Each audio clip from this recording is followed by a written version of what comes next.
இதை ஒரு மன்னிப்பு ரவுண்டாகவே நீங்கள் வச்சுக்கலாம். ஏதோ நம்மளுடைய அற்ப சௌகரியங்களுக்காக அவங்கள சில விஷயத்தில் ரொம்ப மட்டம் தட்டிட்டோன்னு உங்களுக்கு தோணியிருக்கலாம், இருக்குதானே? சரி, இப்போ ஃபீல் பண்ணி என்ன பிரயோஜனம்? ஸோ அதுக்கான வாய்ப்பு இப்போ உங்களுக்கு என்ன அப்படின்னா, நீங்கள் இங்கே வந்து உங்களுடைய மனைவியின் சேலையும் இதில் இருக்குது, அதை எடுத்து அவங்கள்ட்ட கொடுத்துட்டு சாரி கேட்கறனா கேட்டுக்கலாம்.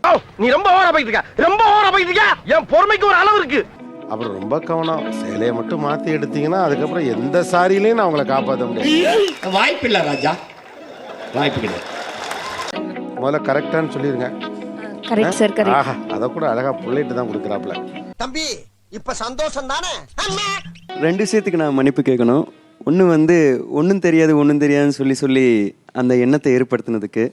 என்ன தம்பி பீலிங்கி? டீலிங். 2வது வந்து பொருளை எடுப்பியா எடுக்க மாட்டியா அப்படின்னு சொல்லி செக் பண்ணதுக்கு. Sorry coma. சாரி பூரி கக்கூஸ்காரி ஓயா குடி.